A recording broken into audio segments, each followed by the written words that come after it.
मित्रांनो, हे बघा, आपण ताक पेरलेला आहे. यो पाहू शकता तुम्ही, दिसत असेल तुम्हाला. नमस्कार शेतकरी मित्रांनो, वेदांत हरवणे या चॅनलमध्ये आपलं स्वागत आहे.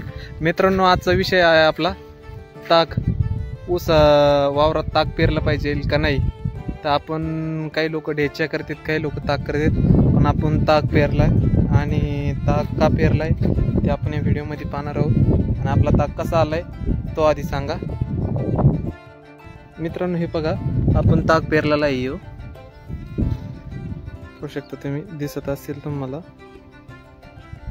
आपण ताक पेरलाय, तो आताशी उगलाय. आणि ह्या साईडला बी पहा दिसतात रांकीन, ह्या साईडला बी दिसतात. आपण 5 फणी ताक पेरलेला आहे. 5 फणी पेरलेत, पण आपण आडा उभा पेरलाय.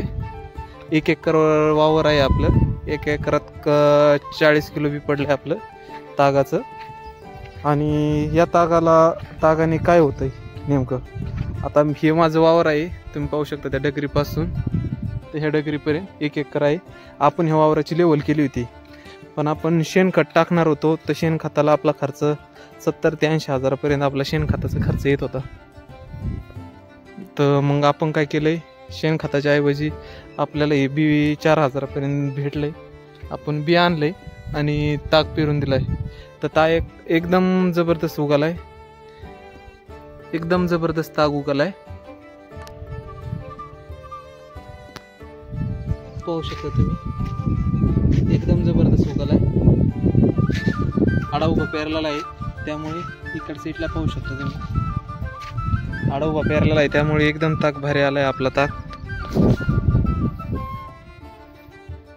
अशा पद्धतीने. आणि अजून काही ते उगवतोय, काही अजून पण निघतोय, बारीक सारीक निघतंय अजून बी राहिलेलं काही खोल गेलेला. तर आपलं उत्पादनामध्ये वाढ होणार या तागापासून, कारण की हे खताचं काम करते. आपलं शेणखत जे वापरतो आपण त्या खताचं काम करते. आपण टाकून शेणखत टाकलं असतं 70-80 शेणखताची टाली घ्यायला गेलो, 4 हजाराच्या वर भेटते एक टाली. तसं आपलं किती एकरात भरपूर कंपोस्ट खत होऊन जाईल. आणि या खताने आपल्याला ऊस करायचा आहे. इथं आपण ताक काढून डायरेक्ट ऊस करणार आहे, त्यामुळे आपल्या ऊसात पण आपल्याला अवरेज भेटेल. पण याला गाडायच्या ऐवजी जेव्हा गाडायचं त्यावेळेस तुम्हाला एक व्हिडिओ टाकीन कसा आला होता.